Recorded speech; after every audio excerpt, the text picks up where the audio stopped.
देखी एगो वो समय के विनम्रता बाए भैया कि आजकल जब घर में बेटी पैदा ले तड़ी तो लोग बड़ा दुख व्यक्त करता। यही में कुछ लोग ऐसा बा कि बेटी के गर्भ में भी मार देता। बड़ी सुंदर कवि के वो परिकल्पना बा। कैसे? शास्त्र के हसार कहे वेद चार सुनी,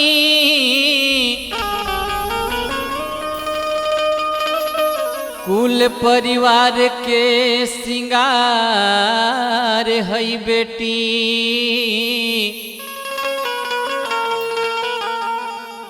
माई के प्यार हई बाबूजी के दुलार हई।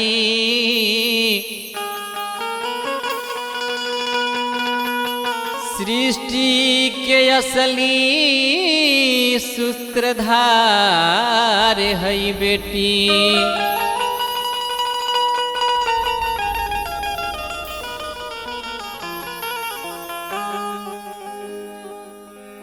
कहे के भाव बा, हर देखनी न माई तोहके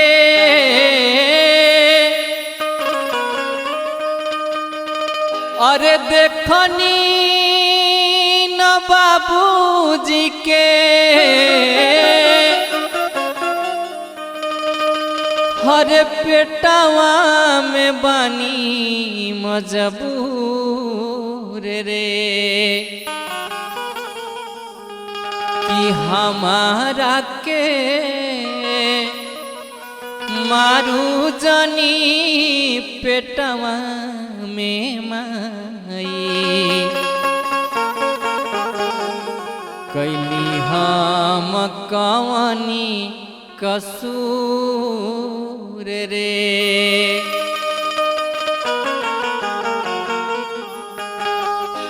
कि देखनी ना माई तोहके देखनी ना बाबूजी के।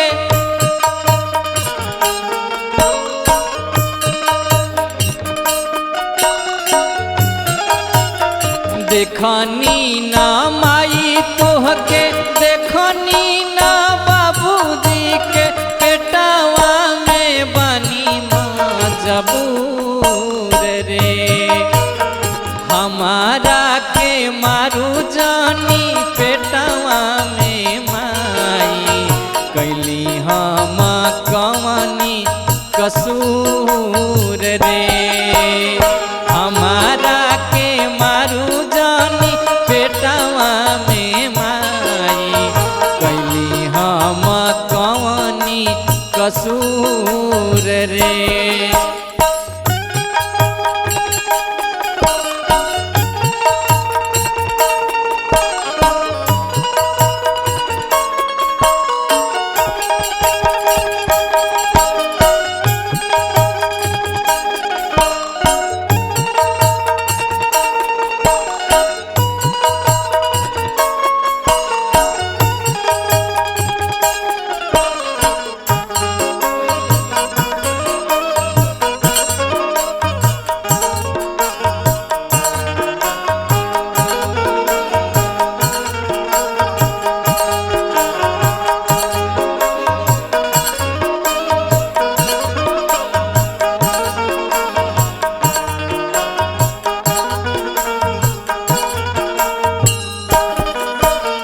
काहे मोरी माई कैलू बजरा के छतिया।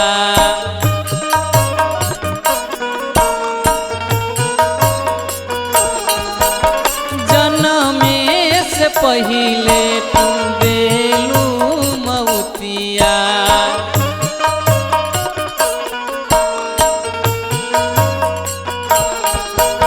काहे मोरी माई कैलू बजरा के छतिया।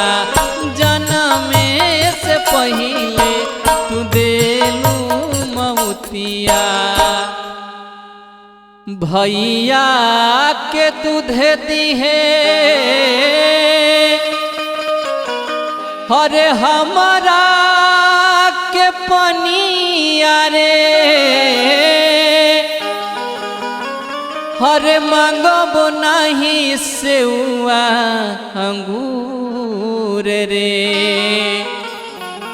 हमारा के मारू जानी पेटवा में माई कैली हम कवानी कसूर रे हमारा के मारू जानी पेटवा में माई कैली हम कवानी कसूर रे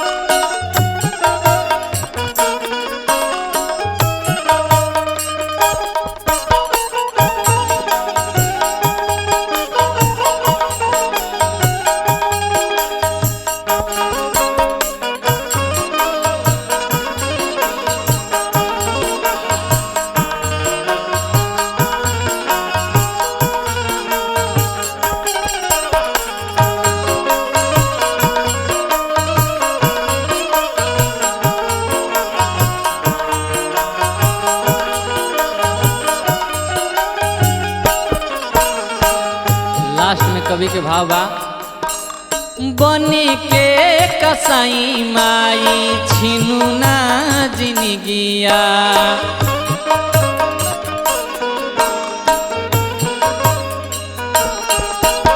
बेटी के बिना ना होला गुलजार बगिया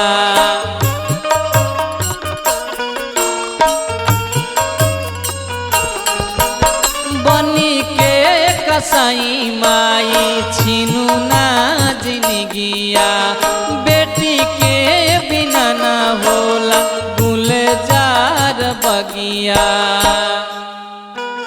हरे हरे दुख सहिले हरे भूखे पेट रहिले करू जानी दुनिया से दूर रे हमारा के मारू जानी पेटवा में माई कैनी हम कवानी कसूर रे हमारा के मारू जानी पेटवा में माई कैली हम कवानी कसूर रे देखली ना माई तोहके देखनी ना बाबूजी के पेटवा में बानी मजबूर रे